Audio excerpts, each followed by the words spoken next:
একটি ডাক্তারের সম্মেলনে, সেখানে পৃথিবীর সমস্ত ফিজিশিয়ানদের একটি সম্মেলন চলছিল আমেরিকায়। সেই সম্মেলনে পশ্চিমবঙ্গের বিধানবাবুকে কেন্দ্রীয় সরকার নির্বাচিত করে ওনাকে পাঠিয়েছিল আমেরিকায়। উনি যখন পশ্চিমবঙ্গের ডাক্তার নয়, কেন্দ্রীয় সরকারের প্রতিনিধি হিসাবে আমেরিকার মঞ্চে উঠছেন বক্তৃতা দিতে, তখন মাইকে ঘোষণা হচ্ছে, now the representative of India, the chief minister of West Bengal, doctor Bidhan Chowdhury has come. গোটা স্টেডিয়ামের লোকজন তাকিয়ে দেখছেন পশ্চিম বাংলার একটা লোক মঞ্চে উঠছে ধুতি আর পাঞ্জাবি পরে। বিধান বাবুর পোশাক পরা দেখে আমেরিকার ডাক্তার বক্তৃতার মাঝেই ওনাকে ইনসল্ট করেছিল। ইনসল্ট মানে ঠাট্টা করা, যে ধুতি আর পাঞ্জাবি পরে এই লোকটাই এসছে প্রতিনিধি করতে ডাক্তারি শাস্ত্রের। উনি মঞ্চে উঠেই কোনো কথা না বলে ইতিহাস খুলে দেখবেন, সোজা ভদ্রলোকের হাত থেকে মাইকটা নিয়ে বলে, এক্সকিউজ মি স্যার, আপনি তো আমাকে বলছেন ধুতি পাঞ্জাবি, মিস্টার আর ইউ ব্রঙ্কাইটিস, আপনার টিবি রোগ হয়েছে, টিবি রোগ। মনে করে দেখুন, এখান থেকে অনেক অনেক 70-75 বছর আগে টিবি রোগটা কি দুর্বিষহ একটা মারাত্মক রোগ ছিল। মনে করে দেখুন, ওই রোগ হলে কেউ কারো পেয়ালায় স্পর্শ করতো না, খাবার খেত না, থাকতো না সাথে। যেই বিধানবাবু বলেছে, বলে এই লোকটার হয়েছে টিবি রোগ, আর ওই লোকটা মাইকে বক্তৃতা করছে, ওর গালের লালা থুতু কখনো বেরিয়ে যেতে পারে। সঙ্গে সঙ্গে অন্য ডাক্তারগুলো উঠে দাঁড়িয়ে বোঝাই, কিল হি, বলে মার বেটা, রোগ নিয়ে এখানে এসে ফাজলামি করছে, নিজে রোগগ্রস্ত, আর উনি বক্তৃতা করছেন ডাক্তারদের হ্যাঁ ধর ওকে। আর একদল বলছে, বাঙালিকে চেনো না তোমরা, এ বড় সাংঘাতিক জিনিস বলো বাঙালি, এদের বিরাট বুদ্ধি, এরা যে কোনো জায়গা থেকে পার হয়ে যায়। ওরা বলছে আমেরিকানরা, বলে তোমরা জানো না বাঙালিদের বুদ্ধি, তোমরা বিবেকানন্দ শোনোনি, এই সেই দেশের বাঙালি কিন্তু এরা। অতএব ঝামেলা করে লাভ নেই, ওকে জিজ্ঞেস করো, ওকে পেঁচে ফেলো। কোলের কাছে গিয়ে বলছে, স্যার আপনার কথা মেনে নিয়েছি, এ লোকের যে রোগ হয়েছে টিবি রোগ, এটা আপনি বুঝলেন কি করিয়ে? ওর তো সবাই মারবে, পরে ওরা তো এক ঘড়ি করিয়ে দেবে, ওর শেষ করবে, আপনি কি করি বললেন ওর টিবি রোগ হয়েছে? বলে শুনুন, আমি যেটা বললাম 100% সঠিক, আমি পরে বলছি কি করে বললাম। তার আগে আপনারা ওকে নিয়ে যান আমেরিকার ল্যাবে, নিয়ে যান ল্যাবে মানে ল্যাবরেটরিতে নিয়ে, মানে যেখানে চিকিৎসা হয়, রক্ত টেস্ট হয়, ওখানে নিয়ে গিয়ে দেখুন ল্যাবের ডাক্তাররা কি বলে। ভাই ওরাকে ল্যাবে নিয়ে যাওয়া হলো রক্ত পরীক্ষা করে, ওখানকার রিপোর্ট এসেছে এমার্জেন্সি ব্রঙ্কাইটিস রোগ হয়েছে বুকের মধ্যে। ব্রঙ্কাইটিস শুকনো কফ রক্তের সাথে বার হচ্ছে। ওরা রিপোর্টটা হাতে নিয়ে যখন মঞ্চে এসেছে, তখন বিধানবাবুকে বলছে, স্যার কিছু মনে করবেন না, ডাক্তারি শাস্ত্র দীর্ঘদিন ধরে পড়াশোনা করি এই পর্যায়ে পৌঁছেছি, কিন্তু এরকম শাস্ত্র কখনো দেখিনি যেটা আপনি রোগীর রোগ নির্ণয় করার আগে তাকে দেখলেন না, তার হাত ধরলেন না, কোনো শরীরে টেস্ট করলেন না, অথচ আপনি বলে দিলেন কি করে টিবি হয়েছে। ডাক্তার বিধানবাবু বলেছিলেন, আপনারা কি জানেন হযরতে মুহাম্মাদুর রাসূলুল্লাহর নাম? আমেরিকার বিজ্ঞানী, হ্যাঁ অসংখ্যবার শুনেছি ওনার নাম। উনি একজন ধর্মগুরু। না, ওনাকে শুধু ধর্মগুরু বলবে না, উনি শুধু ধর্মগুরু নয়, উনি পৃথিবীর সেরা একজন ডাক্তার। বিধানবাবু বললে ওনার জীবনী পড়ে দেখবে, ইংরেজিতে বেরিয়ে গিয়েছে, আপনারা পড়ে নেবেন মাইকেল হার্টের লেখা, আপনারা পড়ে নেবেন টমাস স্টুয়ার্টের লেখা, মিস্টার স্টুয়ার্টের লেখা, ডক্টর স্মিথের লেখা। আল্লাহর নবীর জীবনীগুলো পড়ে দেখবেন, উনি হলেন পৃথিবীর সেই ডাক্তার যিনি কখনো রোগীর গায়ে হাত দিয়ে রোগের চিকিৎসা করতেন না। ওনার একজন বিশিষ্ট সঙ্গী, নাম তার হযরত আলী। আমরা বলবো কাররামাল্লাহু ওয়াজহাহু, আল্লাহর নবীর সঙ্গী জামাতা হযরত আলী কাররামাল্লাহু ওয়াজহাহুর কোন এক সময়ে চোখ উঠেছিল, মনে করেন চোখ উঠেছিল, চোখ ওঠা মানে চোখ একটু ওঠা বলা ভুল, মানে চোখ একটু কি বলবো একটু রোগ হয়েছে চোখে, আমরা ওঠা বলি গ্রাম বাংলার লোক। আল্লাহ রাসূল বললেন আলী এ ব্যাপারে তুমি, আমি রাসূলুল্লাহ তোমায় বলছি ঠোঁটের লালা চোখে লাগিয়ে দিয়ে আল্লাহ ভালো করবে, জোরে বলা যাবে না। জিজ্ঞেস করে দেখো, এ তো মন গড়া বললে আমি নিজেই বিপদে পড়ে যাব। চোখ লালা কি? লালা মানে মুখের এই যে থুতু পা চোখে লাগিয়ে দিই রোগ ভালো হয়ে যাবে। বলে তাই? বলে হ্যাঁ। বলে এটা তো এটা মুহাম্মাদুর রাসূলুল্লাহ চিকিৎসা। বলে আমি এই চিকিৎসাটা ফলো করি, আমি কারোর গায়ে হাত দেই না, আমি ওকে দেখেই বুঝতে পেরেছি। বলে আশ্চর্য বলছেন। ডাক্তার বিধান বাবুকে বসিরহাটের আল্লামার কাছে আনা হলো, এসে বলছেন কি হয়েছে? বলে ইনি আমার গুরুদেব। বলে আচ্ছা আচ্ছা আচ্ছা, আপনি দীক্ষিত? বলে হ্যাঁ আমি দীক্ষা ওনার কাছে। বিশ্ববেরাতে বায়াত হবাকে, বায়াতকে দীক্ষা বলে, প্রতিবেশীদের ভাষা দীক্ষা। ওনার যে দীক্ষা নেই হিন্দু হয়ে গেল, আমাদের এবারে বায়াত হওয়া ওরে বলে বন্ধন। কোনো আল্লাহর ওলির বন্ধনে আপনাকে আসতেই হবে, কম্পালসারি মাস্ট, না হলে আমি নিজে আছি। আপনাকে উপদেশ দিচ্ছি এই জন্য, আমি নিজে যা না করি তা বলে গোনা হয়। প্রিয় ভাই সব, এই জন্য আর আমি করবো না বলা যাবে না। লিমা তাকুলুনা মা লা তাফআলুন, ওটা তুমি বলবে না যেটা তুমি নিজে করো না। আমি তা করি না, সিস্টেম আমার। প্রিয় ভাইজন, ডাক্তার বিধান বাবু বসিরহাটের আল্লামার কাছে ঢুকে বললেন আপনি চিন্তা করবেন না, আপনার পীর সাহেব ইন্তেকাল করেছে। বলে সে কি? বলে হ্যাঁ। বলে কিন্তু যে জিনিসের জন্য আপনারা টেনশন করছেন সেটা হচ্ছে ওনার শরীরে স্পর্শ করে দেখুন, ওনার শরীরের রক্ত, ওনার শরীরের হাড়, ওনার ওই বামের স্তনের দুধের কাছে যে অন্তর আছে, আমরা যাকে কলম বলি, ওগুলো সব আল্লাহ আল্লাহ বলছে। দেখুন আপনি, ওই জন্য আপনারা মনে করছেন উনি মারা যায়নি, বেঁচে আছে। এটা আপনাদের দোষ না, আপনাদের কোনো দোষ নেই। কিন্তু এটা আমাকেও বিধানবাবু বলছে, আমাকেও চমকে দিয়েছে।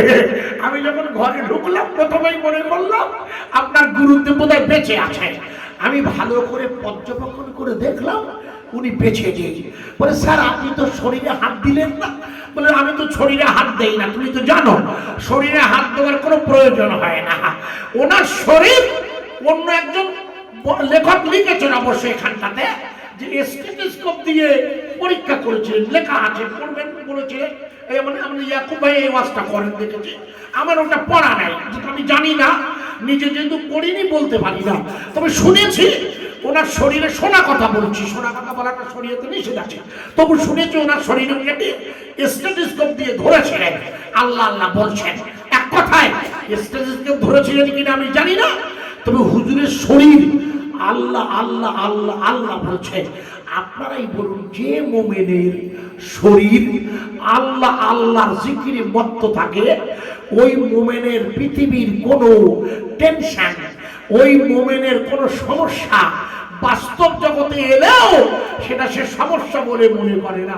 বিশ্বাস করুন, হেয়ারিং হচ্ছে বটে, আপনার নিশ্চয়ই মালপত্র নিয়ে হাজির হতে হবে, কিন্তু আপনি টেনশন করবেন, এখানে টেনশন মুক্ত আপনার ঈমান, আপনার কলব তো আল্লাহ জিকিরে মত্ত।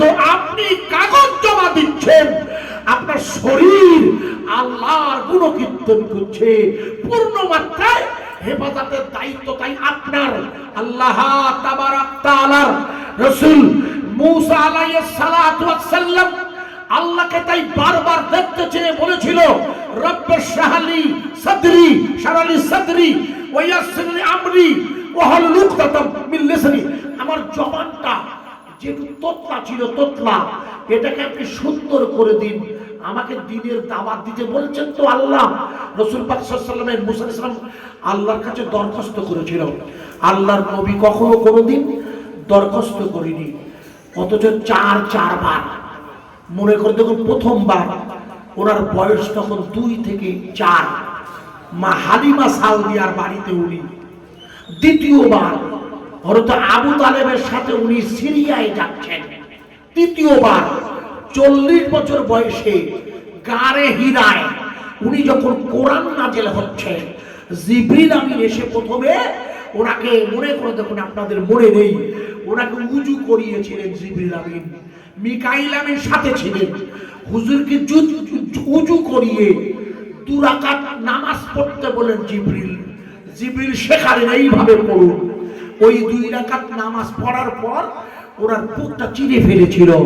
তারপরে ওখানে রাখা হলো ইকরা বিসমি রাব্বিকাল্লাযী খলাক, ওর মধ্যেই কোরআন ঢুকিয়ে দেওয়া হলো। আল্লাহ তাবারাক তাআলা রাসূলের 4র্থ বার, সেটা ছিল পবিত্র রজবের মাস, যে মাস গত মাস হয়ে গেছে। আমি শুরুতেই যে মাসের বরকতের কথা বলেছিলাম, আল্লাহুম্মা বারিক লানা ফি রজব, সেই রজবের পবিত্র মাসে রাসূল পাকের 4র্থ বার সদর মানে তার মুখটা চিরে ফেলেছিল। মনে করে দেখুন, লাস্ট বার চিরে ফেলে উনি যখন বোরাকের পিঠে রওনা হবেন। বোরাক হলো একটা জান্নাতি পশু, ভালো করে শুনবেন, বোরাক হচ্ছে একটা জান্নাতি পশু, কিন্তু দুনিয়ার জমিনে এসে কাবা শরীফের আবাহায় দাঁড়িয়ে ছটফট করছে, উদ্ধত আচরণ করছে। জিবরাইল আমিন কোণের কাছে গিয়ে বোরাকের পিঠে বাড়ি মেরে বললে, তুমি জানো তোমার পিঠে কে উঠবে? বলে না। বলে তোমার পিঠে সাইয়্যিদুল মুরসালিন, অর্থাৎ মুরসালিন হলো 5 জন নবী, মোট 5 জন নবী ছিলেন মুরসালিন। তার মধ্যে তোমার পিঠে উঠবেন যিনি, তিনি হচ্ছেন মুরসালিনদের মুরসালিন, অর্থাৎ মুরসালিনদের নেতা। সাইয়্যিদুল মুরসালিন মুরসালিন ছিলেন, সাইয়্যিদুল মুরসালিন খাতামান নবীয়িন আহমদ মুস্তাফা মুহাম্মদ রাসূলুল্লাহ সাল্লাল্লাহু আলাইহি ওয়াসাল্লাম যেই বলেছেন, বোরাক সঙ্গে সঙ্গে থেমে গেছে। থেমে গিয়ে, বোরাকটা কি জানেন তো? একটা জান্নাতি পশু, না গাধা না খচ্চর, তার চেয়ে একটু ছোট, এত দুরন্ত গতি তার। জিবরিল আমিন বলেছেন, আমি আমার চোখের শেষ দিকে, শেষ যেখানে ওর একটা কদম গিয়ে পড়ে সেখানে। জিবরিল রাসূল পাক সাল্লাল্লাহু আলাইহি ওয়াসাল্লামের নাম শুনে জিবরিল বলছে, আমি একটু রাসূল পাকের সাথে কথা বলতে চাই। খুব ভালো করে শুনবেন, জিবরিল রাসূল পাকের সাথে কথা বলতে চাইছেন। বোরাক, বোরাকের ভাষা আলাদা, রাসূলের ভাষা আলাদা। আল্লাহ রাসূলের ভাষা হচ্ছে আরবি, বোরাকের ভাষা হলো তার পশুদের যে নিজস্ব ভাষা, সেই ভাষা। আল্লাহ তার রাসূলকে এত জ্ঞান দিয়েছিলেন, আল্লাহ পাক তাকে এই জন্য সাইয়্যিদুল মুরসালিন করেছিলেন। আপনাদের ছোটবেলা থেকে এই ওয়াজটা আলেমদের মুখে শোনা আছে। মনে করে দেখুন, নবী পাক সাল্লাল্লাহু আলাইহি ওয়াসাল্লামের জীবনীতে পড়ে দেখবেন, একজন ব্যাগ হরিণ শিকারী, একটা হরিণ শিকার করে, মনে করে দেখুন, যখন ব্যাগটা এনে হরিণটাকে বেঁধে রেখেছে, আল্লাহ রাসূল সাল্লাল্লাহু আলাইহি ওয়াসাল্লাম তখন ওই রাস্তা দিয়ে যাচ্ছিল।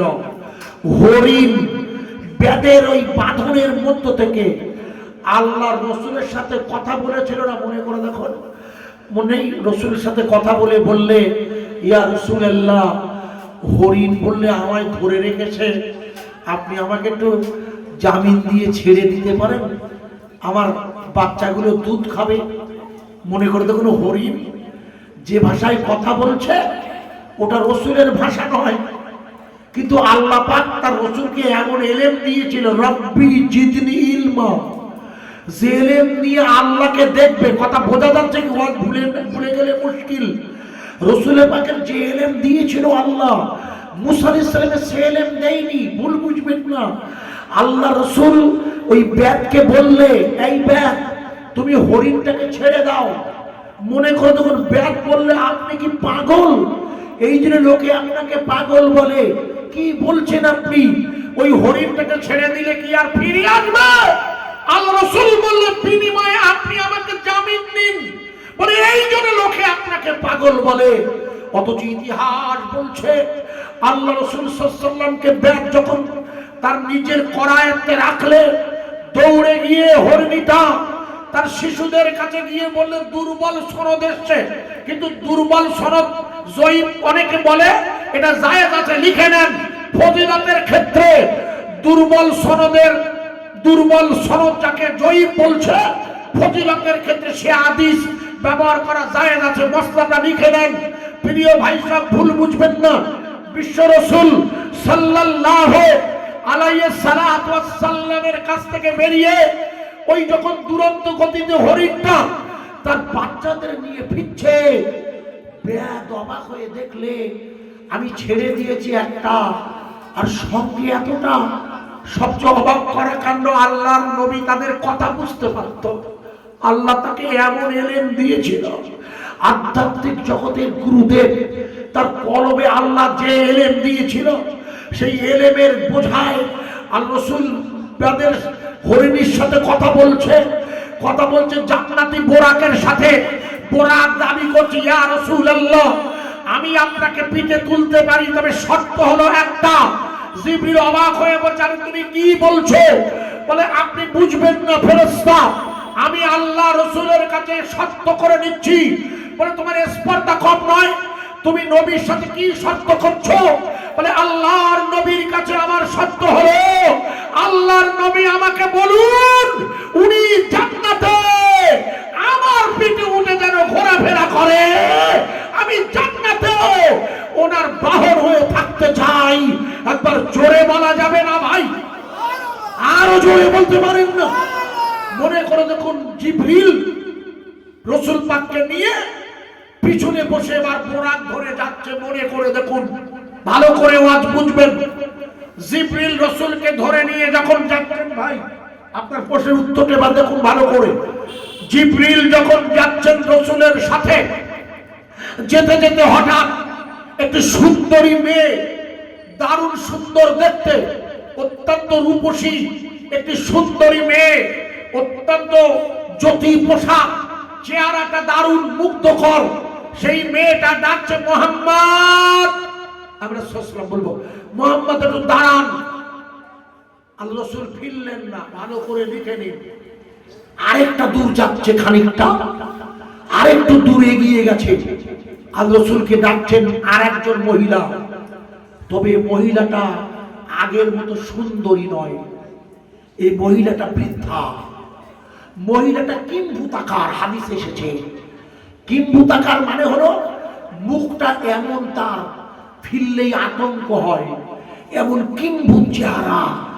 আল্লাহ রাসূলের সামনে, বোরাকের সামনে এসে বলছে, দাঁড়ান, আপনার সাথে আমার কথা আছে। আল্লাহ রাসূল তাকালেন না, দুজনকে পাশ কাটিয়ে ভালো করে শুনবেন। যেই বেরিয়েছে, জিবরিল বলেন, ইয়া রাসূলুল্লাহ আপনি খুব দারুণ হিকমতের পরিচয় দিয়েছেন, আপনি খুব দারুণ জ্ঞানের পরিচয় দিয়েছেন। জিবরিল আমিন বললেন যখন, আল্লাহ রাসূল বললে, ভাই আপনি আমাকে এখন বলছেন কেন, ঘটে যাবার পর? বলে আমার কাজ হলো ঘটনা ঘটে যাবার পরে আল্লাহর হুকুমে ব্যাখ্যা করা, আর ঘটনাটা তাৎপর্য বহন করতে আপনার, আমি আপনাকে কোনো সাহায্য করতে পারবো না। আমার কথা বোঝা যাচ্ছে কি? ভালো করে শুনে নিন। আল্লাহ রাসূলকে জিবরিল বললে, ইয়া রাসূলুল্লাহ যদি আপনি ওই প্রথম যে সুন্দরী মেয়েটিকে দেখলেন না, খুব সুন্দর জ্যোতিষ্কমান চেহারা, উজ্জ্বল চেহারা নিয়ে আপনার সামনে দাঁড়িয়ে আপনাকে মনোমুগ্ধ করে আপনার সাথে কথা বলতে চাইছিল, কিন্তু আমি বলছি আপনি সৌভাগ্যবান। কেন? যেহেতু আপনি আল্লাহর পাওয়ার মাকসুদ দিয়ে আল্লাহর দরবারে পানি জমিয়েছেন, তাই দুনিয়ার কোনো কিছু আপনি খেয়াল দেননি। একবার জোরে বলা যাবে না? আপনার ইয়া মাকসাদ কি? আপনার মাকসাদ ইয়া ইলাহি মাকসুদ মেরা তুহি রিজাই তেরি মুসকো, হে আল্লাহ আমার উদ্দেশ্য হচ্ছে কেবলমাত্র তুমি রাজি হয়ে যাবে আমার উপরে, ইয়া ইলাহি। এটা লিখেছেন ফুরফুরা শরীফের দাদা হুজুরের প্রিয়তম খলিফা বসিরহাটের আল্লামা তার কেতাবে। আর এটার মূল বর্ণনা করেছেন পাঞ্জাবের সিরহিন্দের মুজাদ্দেদ আল-পেশানির সেজ ছেলে দ্বিতীয় কায়ুম খাজা মাসুম রব্বানী। কিতাবটা পড়ে দেখবেন, তরিকত দর্পণে আছে। ইয়া ইলাহি মাকসুদ মেরা তুই, আমি সব বই বলে দিচ্ছি যাতে পরে ঝামেলা না করেন। ইয়া ইলাহি মাকসুদ মেরা তুই, রেজায়ে তেরি মুঝকো রহমত মোহব্বত और मारिफत नसीब आता कुन। লিখেছেন বসিরহাটের আল্লামা। আর এটা এনেছেন পাঞ্জাবের সিরহিন্দের নকশবন্দিয়া মুজাদ্দেদিয়া তথা খাস মুজাদ্দেদিয়া শায়েখ খাজা মাসুম রব্বানী হুজুর লিখেছেন। আর বসিরহাটের আল্লামা হাওলা দিয়েছেন। কিতাবটা খুলে দেখবে, ইয়া ইলাহি মাকসুদ মেরা তুই, ওগো আল্লাহ আমার উদ্দেশ্য তোমাকেই পাওয়া। তাই আল্লাহর নবী তার রাসূলের আল্লাহর উদ্দেশ্যে বেরিয়ে পড়েছিল বলে জিবরিল আমিন বলে, ইয়া রাসূলুল্লাহ, ওই যে মেয়েটাকে দেখলেন সুন্দরী, অত্যন্ত সুঠামদেহী ওই যুবতী নারীর দিকে আপনি লক্ষ্য দিলেন না? ওই মেয়েটা হলো আসলে আপনাকে মুগ্ধ করে আপনাকে আটকে রাখতে চাইছে। ওই মেয়েটা হলো দুনিয়া। বাজে কথা বলি না, ঠিক বলছি না ভুল বলছি? গুড। অন্তত আপনারা না বুঝতে পারলে আমার এত মেহনতটা। আমি তো এই আলোচনা করবো বলে রেডি ছিলাম। হযরত করছিলেন, আপনি একটা প্রশ্ন দিলেন, কানে তুলে দিয়ে যাচ্ছি। আল্লাহ রং হয়েছে, আল্লাহ পাক করিয়ে দিচ্ছে। দেখুন বললেন ওটা হচ্ছে দুনিয়া। বলছে ওই মেয়েটা আপনাকে প্রলুব্ধ করতে চাই। বাস্তবিক দুনিয়া আমাদের প্রলুব্ধ করে না ভাইয়া। আজকে এমন একটা পরিবার দেখান যেখানে মোবাইল নেই, একটা পরিবার দেখান, রাগ করবেন না। দুনিয়া আমাদের এমন পেয়ে বসেছে, পার্থিব জগৎ দূরে সরে যাচ্ছে দিন দিন। ভুল বুঝবেন না, আপনি রাগ করবেন না। আজকে এত পরিমাণ মোবাইল, জিও কোম্পানি প্রথম মোবাইল ফ্রি দিয়েছিল 1 বছর, আর এখন 600 টাকা 650 টাকা 2 মাসের মোবাইলের চার্জ। আপনার খাওয়া না হলেও চলবে, কিন্তু মোবাইলের পয়সা না করতে আপনার বাড়িতে অশান্তি। দুনিয়া আপনাকে পাগল করে দিয়েছে। ভুল বুঝবেন না ভাইয়া। ঈমান ওয়ালারা যত দুনিয়ায় জড়াবে তত আল্লাহর গজব এসে যাবার সম্ভাবনা। এই জন্য চেষ্টা করুন। ওই এসআইআর তো এটা একটা গজব। এসআইআর তো আপনাকে সত্য নাগরিক থেকে অন্ধকারে ঢুকিয়ে দেবার এক আন্দোলন। এসআইআর তো আপনার বংশটাকে শেষ করে দেবার এক সরকারি কেন্দ্রীয় প্রকল্প। সুতরাং আপনার জীবনে দুনিয়াটাকে গুরুত্ব দিয়ে আপনি আল্লাহর প্রেম থেকে যত দূরে থাকবেন তত আপনি মুসিবত হয়ে যাবে। আপনার দায়িত্ব ভোরবেলা আপনাদের প্রিয় মুয়াজ্জিন যখন আসসালাতু খায়রুম মিনান নাউম বলে আজান দেয়, আপনি তো সারা রাত পাবজি খেলে মোবাইল খেলে 4:30টায় ঘুমিয়েছেন। অথচ আপনার রাসূল আপনাকে এশার নামাজের পরে ঘুমাতে বলেছে। আশ্চর্য নয় কি? আল্লাহ রাসূল এশার নামাজ পড়ে ঘুরিয়ে পড়তেন। হুজুর এশার নামাজ হয়ে গেলে উনি ওনার বিবিদের সাথে কথাবার্তা বলে সংসারের প্রয়োজনীয়তা মিটিয়ে হুজুর আরাম করতেন। এরপরে হুজুর উঠে পড়তেন, ফাইজা ফারাক্তা ফানসাব ওয়া ইলা রাব্বিকা ফারগাব। হে আল্লাহ রাসূল, আল্লাহ বললেন যখন আপনার সব কাজ শেষ হয়ে যাবে, ফাইজা ফারাক্তা ফানসাব, আপনাকেও বলছে আমাকেও, এবং আমি করি সেটা, চেষ্টা করি। জলসার সময় একটু কম হয়, অন্য সময় ব্যাপকভাবে করি। কি ফাইজা ফারাক্তা ফানসাব, যখন আপনার দৈনন্দিন জীবনের কাজ শেষ হয়ে যাবে। দৈনন্দিন জীবন মানে হলো সংসার, স্ত্রী, সন্তান, বাজার, খাওয়া দাওয়া, 5 ওয়াক্তের নামাজ, একটু শেষ করার পর মূল কাজ শুরু হবে। আল্লাহ বলছেন ফাইজা ফারাক্তা ফানসাব, এবার যখন আপনি একটু সময় পাবেন, ওয়াইলা রাব্বিকা ফারগাব, আপনি আপনার পূর্বের দিকে ধাবিত হয়ে যান। তার মানে হে আমার নবী, ও আজি জুরেরা, উম্মতে মুহাম্মাদি কাবিলপুর উত্তর পাড়ার কমিটি সাহেবানেরা সারা দিনের কাজ সেরে আপনি মুহুরিগিরি করেন বাদুড়িয়াতে, আপনি রেজিস্টার হলো স্বরূপনগরে, আপনি সবকিছু ফেলে ও ছেলেরা দুনিয়ার সব ছেড়ে দিয়ে যখন আপনি একটু ফাঁকা হয়ে গেলেন, আপনার কাজ হলো আপনার মালিকের দিকে ধাবিত হবা। ওই সময়টা রাতের একটি সময়, যেটা নিজেকে ঠিক করে নিয়ে মালিকের জন্য সময় ব্যয় করবে। এটা হলো কোরআন শরীফের সূরা ইনশারায়ে আল্লাহ নির্দেশ দিয়েছে, সব কাজ শেষ করে আমার দিকে এসো। আল্লাহ আল্লাহ আল্লাহ, একটু জোরে বলা যাবে না সুবহানাল্লাহ? এটা আপনার সকলের জন্য রাসূলের দাওয়াত। সুতরাং ভালো করে শুনে নিন। রাসূল সাল্লাল্লাহু আলাইহি ওয়াসাল্লামকে জিবরিল বললে, ওই যে মেয়েটা দেখলেন না হুজুর, ও যে দুনিয়া, ও আপনাকে প্লুব্ধ করছিল, কিন্তু আপনি আশ্চর্য হয়ে গেলাম। আল্লাহর প্রতি এমন একত্ব নিয়ে চাচ্ছেন, দুনিয়ার কোনো কিছুর দিকে আপনার নজর নেই। তাই সেই দুনিয়াটা আবার পাল্টে গেল ইয়া রাসূলুল্লাহ। পরবর্তী পর্যায়ে ওই যে মেয়েটা এলো আমার কিম্ভূত বেশে, কিম্ভূত, ওটা হলো দুনিয়ার আসল রূপ। এই আগের যে মেয়েটাকে দেখছিলেন, এটা হচ্ছে দুনিয়ার যৌবন। দুনিয়ার এই যৌবন তুই আমরা আমাদের খারাপ কাজে ব্যয় করে ফেলি। এই জন্য রাসূল বলেছেন, যৌবনের ইবাদত বৃদ্ধ ইবাদত চেয়ে কত গুণ বেশি সওয়াব আপনারা জানেন। এই যে সময়টা আমাদের মধ্যে কাম আসে, অন্য নারীর প্রতি আকর্ষণ এসে যায়, স্ত্রী থাকা সত্ত্বেও মোবাইলে রাতের পর রাত অন্য মেয়ের মুক্তা হই, অথচ এত হতভাগা আপনি। আপনার রাসূল বলেননি তুমি অন্য মেয়েদের দিকে আকৃষ্ট হবে কেন? তোমার স্ত্রীর শরীরটা যা, অন্য নারীর শরীরটাও তো তাই। আজ পরকীয়া প্রেমের নামে অবৈধভাবে ছেলে মেয়ের এই মোবাইলের মধ্য দিয়ে মিলনটা দুনিয়া বড্ড আপনাকে আকৃষ্ট করে ফেলেছে। আমার ভাই সব আমার ভুল বুঝবেন না।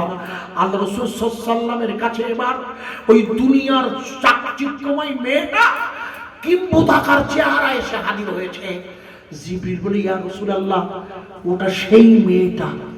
বলে, কোন মেয়েটা?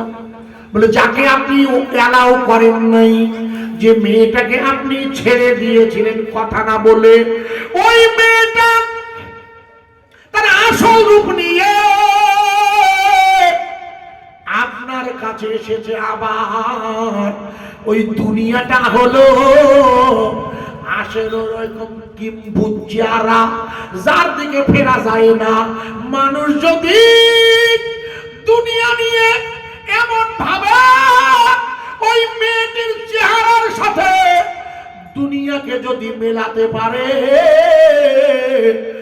মানুষ কখনো দুনিয়াদার হতে পারে না। ইয়া রাসূলুল্লাহ, চলুন এগিয়ে যাই। আল্লাহ রাসূল এগিয়ে যাচ্ছে, ভালো করে শুনে নিন। আল্লাহর হাবিব যে এগিয়ে যাচ্ছে, হঠাৎ ডান দিক দিয়ে একটা যুবক ছেলে বলছে, হে মুহাম্মদ, হে মুহাম্মদ, একটু দাঁড়িয়ে যাবেন, আপনার সাথে দুটো কথা বলবো। আল্লাহর নবী এগিয়ে যাচ্ছে। এবার বাম দিক দিয়ে আরেকটি পুরুষ আওয়াজ দিচ্ছে, মুহাম্মদ সাল্লাল্লাহু আলাইহি ওয়াসাল্লাম, একটু দাঁড়িয়ে যাবে, আপনার সাথে আমার কথা আছে। আল্লাহর নবী ডান দিকের পুরুষের আওয়াজ শুনলে না, বাম দিকের পুরুষের আওয়াজটা না শুনে যখন এগিয়ে গিয়েছে, জিবরাইল আমিন বললেন, ইয়া রাসূলুল্লাহ, আপনি এত ভালো করেছেন, আল্লাহ আপনাকে মারাত্মক হেফাজত করেছে। একটু জোরে বলা যাবে না সুবহানাল্লাহ? রাসূল বললেন, আপনি আমাকে আবার বলছেন আল্লাহ আমাকে হেফাজত করেছেন? আপনি তো আগে বলে আমি আপনাকে আগে বলবো না, আমি তো একবার বলেছি ও আপনাকে, আপনার এলেমের দ্বারা আপনাকে বিচার করতে হবে। আমার কথা বোঝা যাচ্ছে? আপনার এলেম মানে আপনার নিজস্ব জ্ঞান, আপনাকে বিচার করতে হবে আপনার অন্তর দিয়ে। আজান হয়েছে, ঘুমাবো কি? মসজিদে আজান দিয়েছে মুয়াজ্জিন সাহেব, আমি ঘুমিয়ে থাকি কি করি? এটা তো আপনাকে সিদ্ধান্ত দিয়ে দেবে, মুয়াজ্জিন তো আপনাকে তুলে নিয়ে যাবেন। আমার কথা বোঝা যাচ্ছে কি? হ্যাঁ না বলুন। আপনাকেই তো সিদ্ধান্ত নিতে হবে, পটল খেতে ফুল শোয়ানোর নামে অন্যর পটল তুলবো কিনা, আপনার সিদ্ধান্ত। আমি বোঝাতে পারছি কি? ওর বেগুন ভালো হয়েছে, আপনার কম, রাগ করবে না, বোঝানোর জন্য বলছি। ও তো হয়েছে, আপনার হয়নি। আপনি যদি টেনশন করেন তো মুশকিল। আপনি নিজস্ব দিকটায় নজর দেন, আপনার মন কি বলছে দেখুন। আজান হয়ে গেছে অথবা কোনো অন্যায় কাজ আপনার দ্বারা শোভা পায় কি? আমি কেন আপনাকে বলবো? তবে আমি ব্যাখ্যা দিচ্ছি। ওই যে দুটো লোক, ওটা আমি ব্যাখ্যা দেব, কিন্তু সৌভাগ্য আপনার, আপনি ওদিকে তাকান নেই। রাসূল বলছেন সে তো ঘটনা হয়ে যাবার পরে বলছেন, মানে না এখন আমি বলিনি। বলছে তাহলে আল্লাহর হাবিবকে জিবরাইল আমিন বললে, ইয়া রাসূলুল্লাহ, ওই ডান দিকে যে পুরুষটা আপনাকে ডাকছিল, আপনি ওর কথা শোনেননি, আপনি ওর আওয়াজটা নিজের কানে নেননি। এটা আল্লাহর রহম হয়ে আপনার প্রতি অত্যন্ত সুখবর। এটা আল্লাহর নবী বলে, কি খবর জিবরিল? বলে ইয়া রাসূলুল্লাহ, ওই ডান দিকের পুরুষটা হলো ইহুদিদের ধর্মগুরু, ইহুদিদের প্রধান, ও হলো ইহুদিদের রাব্বি। বলছে ওই লোকটা হচ্ছে ইহুদি ধর্মগুরুদের প্রধান। বলছে জিবরিল আপনি বলছেন কি? বলে হ্যাঁ হুজুর, আপনার হিকমতটা দারুণ, আপনি ওর আওয়াজটা এলাও করেন হুজুর। ওই ইহুদিটা চাইছিল আপনার আওয়াজে, ওর আওয়াজ জড়িয়ে কথা বলতে। আপনি কিন্তু ওর আওয়াজ শুনে এগিয়ে গিয়েছেন, অপেক্ষা করেন।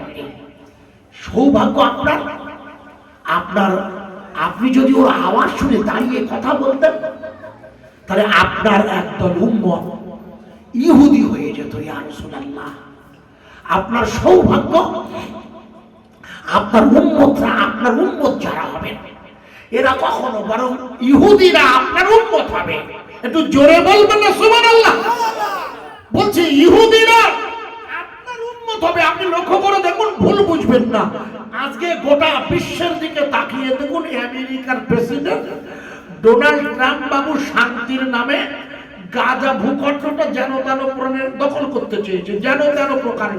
কিন্তু আপনারা তো আলেম হুজুর লক্ষ্য করে দেখেছেন কি, ছোট্ট একটা দল যাদের অস্তিত্ব ছিল না, তাদের উপরে আল্লাহর রহম নাযিল হয়ে গাজা ভূখণ্ডে অন্তত ঈমানওয়ালা স্বাধীনতা কামীরা এরা লড়াইয়ে হামাস নামের ছোট্ট দলটা বুঝিয়ে দিয়েছে যে ঈমানদার অন্তত আর যাই হোক কোন ব্যক্তির কাছে সাহায্য চায় না। একবার জোরে বলা যাবে না? আরো জোরে বলতে পারেন না? ভুল বুঝবেন না, আমার কথা বোঝা যাচ্ছে কি?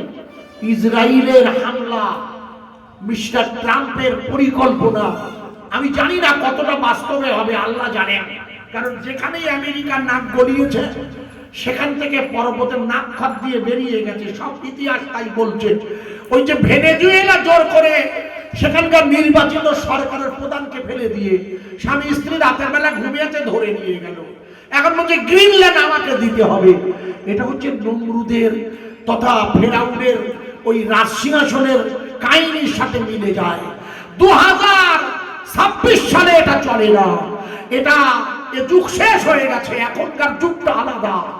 রাসূল পাক সাল্লাল্লাহু আলাইহি ওয়াসাল্লামকে জিবরিল বললে, আপনি যদি ওদের সাথে কথা বলতেন না, ওই লোকটা হচ্ছে ইহুদিদের ধর্মগুরু। হুজুর আপনি একেবারে ঠিক করেছেন। আল্লাহ রাসূল বললে, জিবরিল আপনি তো বলছেন মেনে নিলাম, তাহলে বলুন এবার কি করব? বলে, এবার ওই লোকটার কথা শুনুন। ইয়া রাসূলুল্লাহ, ইয়া হাবিবাল্লাহ, দ্বিতীয় যে লোকটা আপনাকে মুহাম্মদ সাল্লাল্লাহু আলাইহি ওয়াসাল্লাম মুহাম্মদ বলে ডাকছিল, আপনি দ্বিতীয় যে লোকটার কথার কোনো উত্তর দেননি। ইয়া রাসূলুল্লাহ, ওই লোকটা হলো খ্রিস্টানদের ধর্মগুরু, খ্রিস্টানদের পাদ্রী, ইহুদিদের রাব্বির কথা আপনি শোনেননি? আল্লাহর হুকুমে আপনি খ্রিস্টানদের পাদ্রীর ওই কথাটাও শোনেননি। আল্লাহ বড় খুশি হয়েছে। তা না হলে আপনারা তার উম্মত হয়তো খ্রিস্টান হয়ে যেত। আল্লাহ রহমে আপনারা ইতিহাসে দেখেছেন, গত পরশুদিন তথ্যটা দিয়েছিল, মনে করে দেখুন। আমেরিকার একটি মিডিয়ায় লিখেছিল, এখান থেকে ৭০ নয় ৭৫ সালে, অর্থাৎ এখান থেকে ৫০ বছরের মধ্যে ভ্লাদিমির পুতিন রাশিয়ায় মুসলমানেরা সংখ্যায় রাশিয়াবাসীকে হারিয়ে দিয়ে লা ইলাহা ইল্লাল্লাহু মুহাম্মাদুর রাসূলুল্লাহ এক নম্বরে ইমানের কলেমা বিশ্বের রাশিয়ার জমিনে, ওটা খ্রিস্টানদের একটি জগৎ, ওখানে ইমানের কলেমা এক নম্বরে হয়ে যাবে। জোরে বলছেন? ওখানকার খ্রিস্টানদের অর্থোডক্স, আরে মানুষ অর্থোডক্স খ্রিস্টান, খ্রিস্টানদের প্রচুর ভাগ আছে। রাশিয়ার খ্রিস্টান অর্থোডক্স, একটা প্রোটেরিয়ান একটা আছে, প্রোটেস্ট্যান্ট খ্রিস্টান আছে, খ্রিস্টানদের ভাগ আপনারা জানেন হয়তো। তো রাশিয়ার যে খ্রিস্টানরা আছে, এই তথ্য সেন্টার বললে যে পরিমাণ খ্রিস্টানরা ইমান ওয়ালাদের ইমান গ্রহণ করছে, আমেরিকান, আমি রাশিয়ার কথা বলছি, যারা একটা সুপার পাওয়ার শক্তিশালী দেশ, যারা সর্বক্ষণ টক্কর দেয়, জানেন আপনারা, আল্লাহ পাকের মঞ্জুর। ওখানে আল্লাহ চাইলে এটা হচ্ছে 2026 সাল, 70 সালের মধ্যে, মানে আর 40 থেকে 50 বছরের মধ্যে আমাদের হায়াতে থাকাটা এটা অসম্ভব ব্যাপার। আল্লাহ চাইলে আলাদা কথা, কিন্তু সেটা সম্ভব নয়। আমি জানি হয় মানে রসুলের হাদিস অনুযায়ী বলছি কথাটা, কতদিন থাকবো আল্লাহ জানে। তবে এটুকু শুনে নিন, আল্লাহ যদি রাজি থাকে। আল্লাহ রসুল বললে, আরে আরে জিবরিল আপনি ঠিক বলেছেন, আমি ওই লোকটার দিকে কোনো নজর করিনি। আল্লাহ রাসূল বলেন, ভালো করে শুনে নিন। আল্লাহর হাবিবকে জিবরিল আমিন বললে, ইয়া রাসূলুল্লাহ, ইয়া হাবিবাল্লাহ, আমি বোরাককে বলেছি দাঁড়িয়ে যেতে, একটু স্লো করতে, আপনি একটু দাঁড়িয়ে যান, আরাম করে নিন।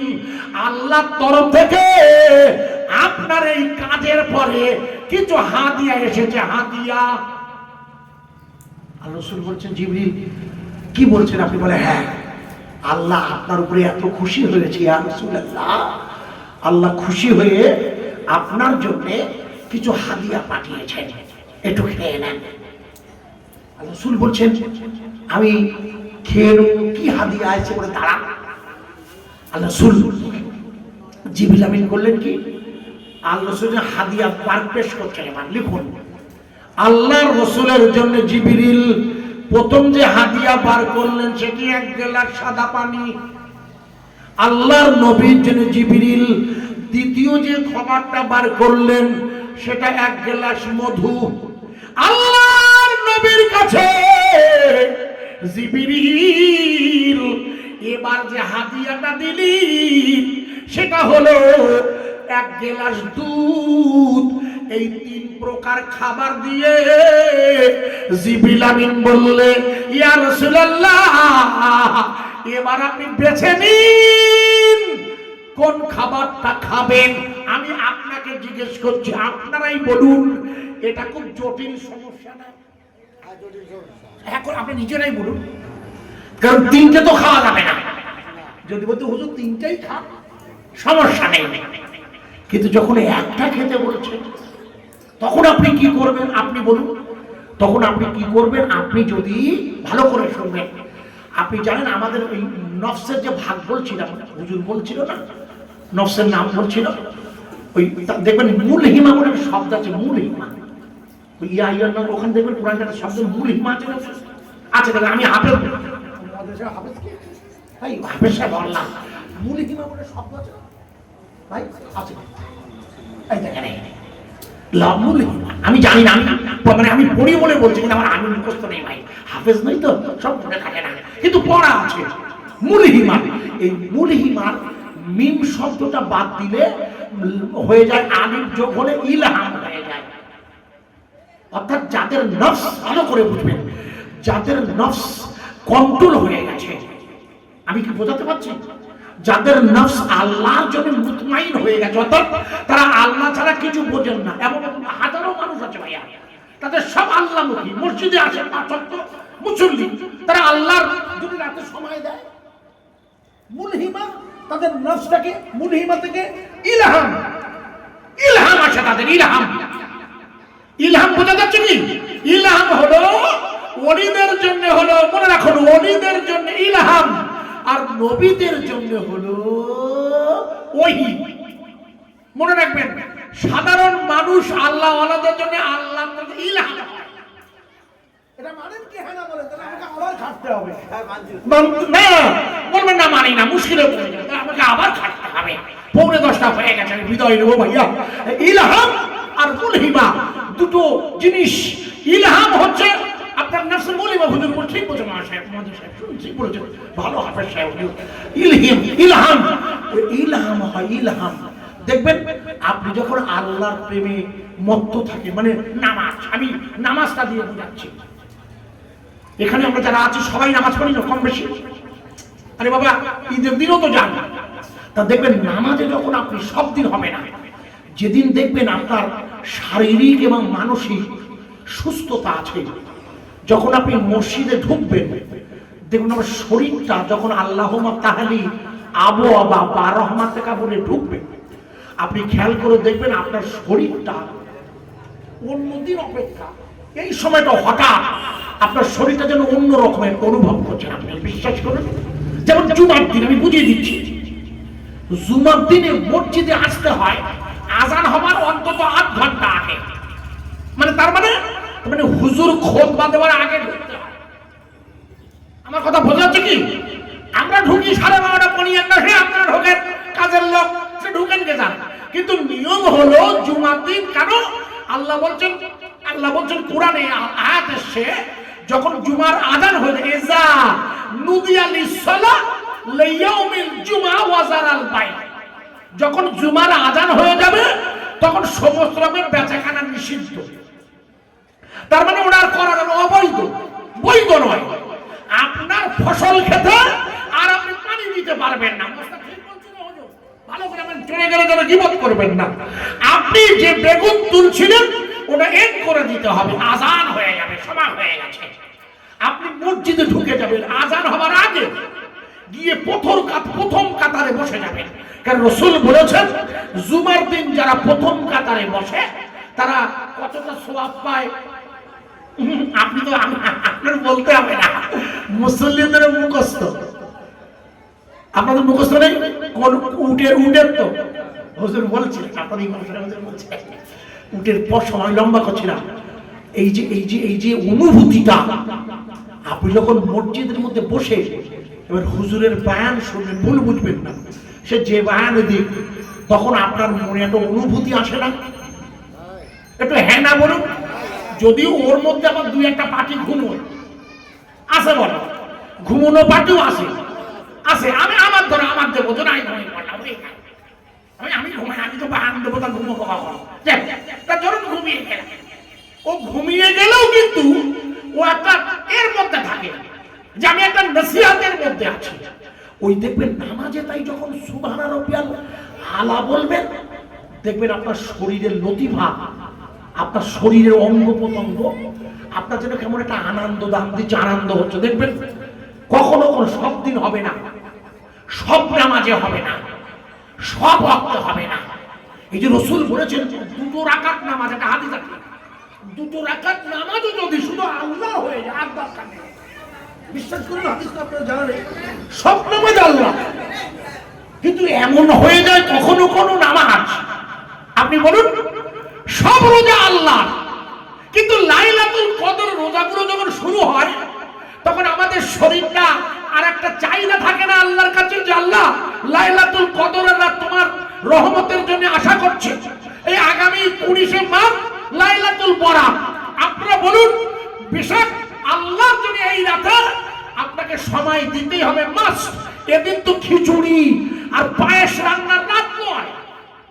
আপনি জামাই আর রুটি পিঠে বানাবেন, ওটা তো তার জন্য হয় নাই। লাইলাতুল বরাত হলো এটা আল্লাহর একটা নিয়ামতের সৌভাগ্য, মুক্তির রাত। বরাত মানে মুক্তি, ভালো করে বুঝবেন। সাত মানে হলো রাত, এর বাংলা মানে মুক্তির রাত। কারা মুক্তি পাবে? দুজন, আমরা যারা ইবাদতে আছে আমরা, আর আমাদের মা বাপ দাদা দাদি না করুন যদি কোনো কারণে গুনাহে জড়িয়ে যায়, আল্লাহ তাদের অসংখ্য নারী পুরুষকে লাইলাতুল বরাতে মুক্তি দেয়। এই জন্য এর নাম লাইলাতুল বরাত। এই মাস ভর হুজুরদের দিয়ে কোরআন পড়িয়ে নেবেন, সারা মাস, একদিন নয়, শুধু লাইলাতুল বরাতের দিন নয়, সারা মাস শাবানের চাঁদে আব্বা আম্মার কবরটাও জিয়ারত করিয়ে নেবেন। আমার অনুরোধ রইল, এটা আমার তরফ থেকে খাস আবেদন রইল, হুজুররা আলেম উলামাদের দ্বারা তেলাওয়াতে কোরআনের পরে লাইলাতুল বরাতের মূল কাজ হলো দোয়া করা, কোরআন কবরের ধারে গিয়ে জিয়ারত করা। রাসূল নিজে করেছেন।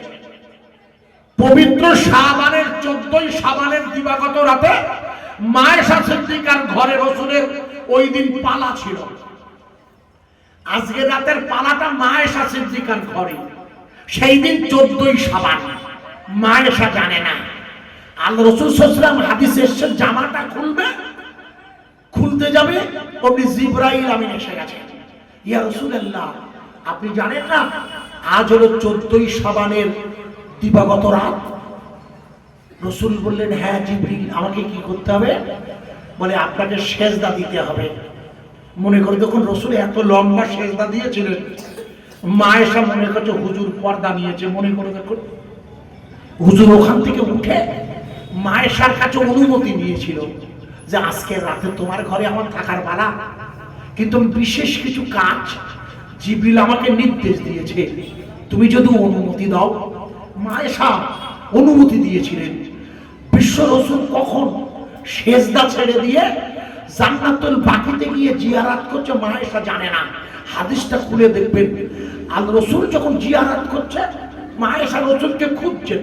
এখনকার মতো তো ইলেকট্রিক আলো নেই যে রাসূলকে দেখা যাবে, অন্ধকারে খুঁজে পাচ্ছেন না। উনি নাকের কাছে হাত দিয়েছেন যখন রাসূল সেজদায় ছিলেন। এত দীর্ঘক্ষণ যে মারা গেছে মনে করছেন, পরে খুঁজে পাচ্ছেন না। উনি হাউ হাউ করে কেঁদে বাইরে বেরিয়েছে। বেরিয়ে জান্নাতুল বাকিটা তো একেবারে হুজুর পাকের রওজার কাছে, একেবারে কাছে, বাড়ির গায়ে। নবী করিম সাল্লাল্লাহু আলাইহি ওয়াসাল্লামকে আবসা আবসা অন্ধকারে দেখা যাচ্ছে। মায়েশা কোলের কাছে গিয়ে দেখে আল্লাহ রাসূল কাঁদছে, আয় আল্লাহ, আজ হচ্ছে লাইলাতুল বরাত তথা নিসফু শাবান। হাদিসে মায়ের শবে বরাত বলে লেখা নেই, সব হলো ফারসি শব্দ, বুঝেছেন? রাসূলের পাকের হাদিস হচ্ছে নিসফু শাবান। আল্লাহ রাসূল বললেন, আল্লাহ এই কবরবাসীদের জন্য আমার তরফ থেকে নজরানা রইল। এবং ওই দিন দিনের বেলা রাসূল রোজা রেখেছিলেন, মানে পরের দিন 14 শাবানের দিবাগত রাত ইবাদত, আর 15 শাবান দিনটা আপনি রোজা রাখবেন। আমি নিজেও করি, আপনাকে নসিহতটা করে দিয়ে গেলাম। আমার মায়েরা যারা আছেন পারলে ওই দিন পিঠে মাথা বাদ দিয়ে বেশি পরিমাণ নফল ইবাদতের মধ্যে লিপ্ত হয়ে যাবেন। রাসূল পাকের হাদিসে অসংখ্য রেওয়ায়েত এসছে। মায়েশা সিদ্দিকা জিজ্ঞেস করছে, এবার মুনাজাতের শেষ হয়ে রাসূল যখন ফিরছে, মায়েশাকে দেখে হুজুর বলছে তুমি? বলে হুজুর আমিও মুনাজাতের শরীক হয়েছিলাম। অন্য রেওয়ায়েত এসছে মায়েশা ফিরে এসেছিলেন, দুই রকম রেওয়ায়েত। যাই হোক, হুজুরকে জিজ্ঞেস করছি, ইয়া রাসূলুল্লাহ আপনি বলে এটা লাইলাতুল বরাতের রাত, পবিত্র মুক্তির রাত, তাই কবরবাসীদের মুক্তির জন্য আমি দোয়া করতে গিয়েছিলাম।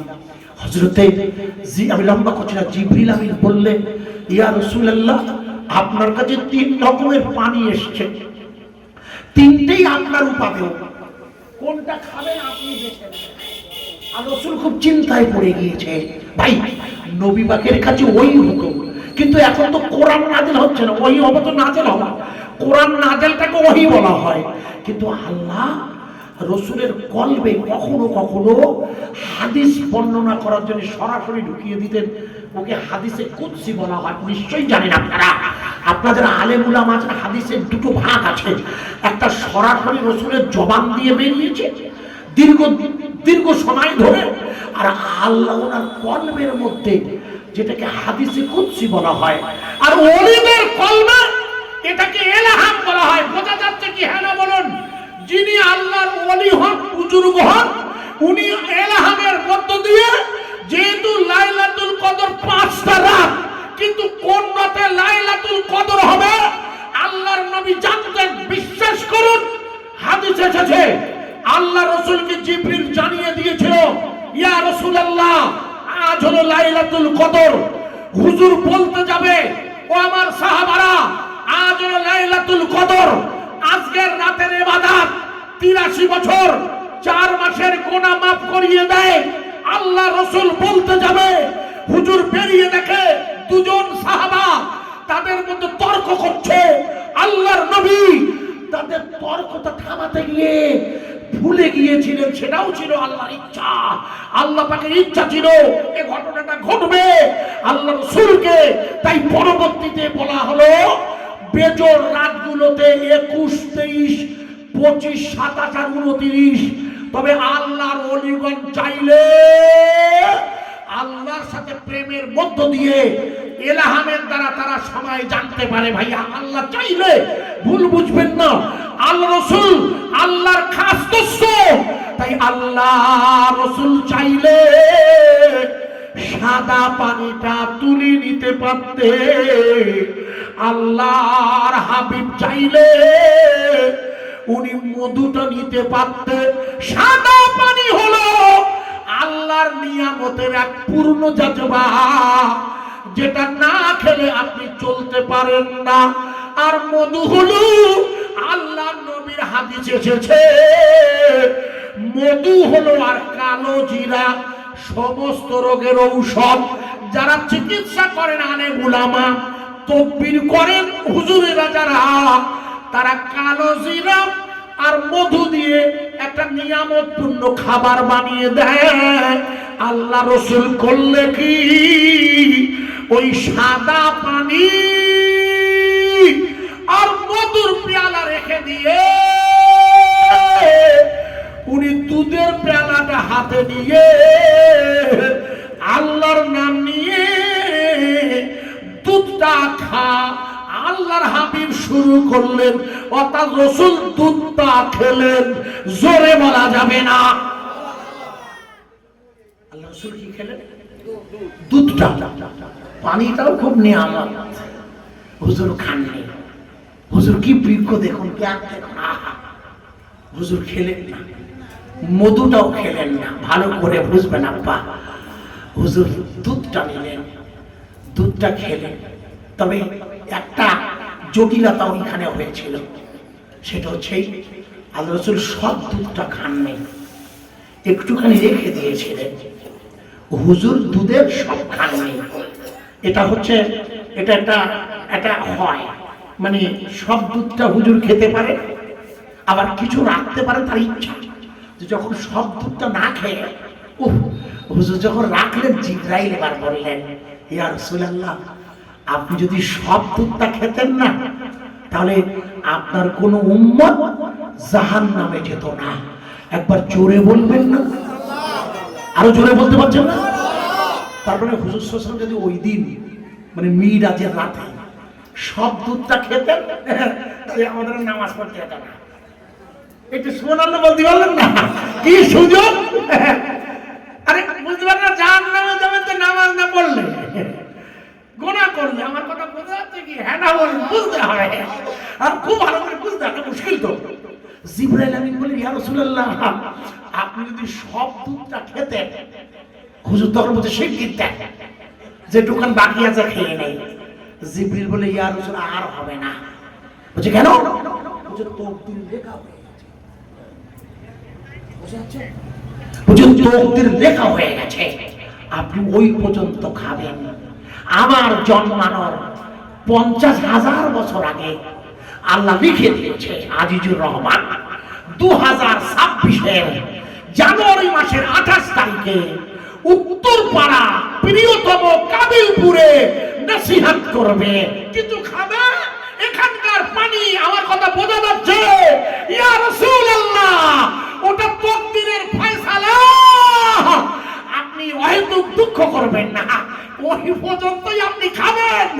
তবে সবটা খেলে এই লাভটা হতো, তা আপনি খাননি বলে আপনি তোমার আগে বলবেন। বলে বললাম তো হুজুর, আগে কিছু বলা যাবে না। এটাই হলো হিকমত, এটাই হলো আপনার ইলম, এইটা হচ্ছে জ্ঞান আল্লাহ আপনাকে দিয়েছে। তবে নিশ্চিত থাকুন ইয়া রাসূলুল্লাহ, আপনি এখন আল্লাহর সাথে দেখা করতে যাচ্ছেন, আল্লাহ আপনার সাথে কথা বলবে। আল্লাহ কথা বলেছে না? রসুল গেলে আল্লাহ বলেছে না? আর মনে নেই? ইয়া রাসূল, হে রাসূল, দুনিয়া থেকে আপনি আমার জন্য কি আনলেন বলিনি? আল্লাহ রসুলকে আল্লাহ প্রথমেই বললেন, আপনি আমার জন্য কি এনেছেন? হুজুর বললেন, আত্তাহিয়াতু লিল্লাহি ওয়াসসালাওয়াতু ওয়াত-তাইয়্যিবাতু। বলেছিল ও হুজুর? বলেছিল। আপনার লম্বা করব না।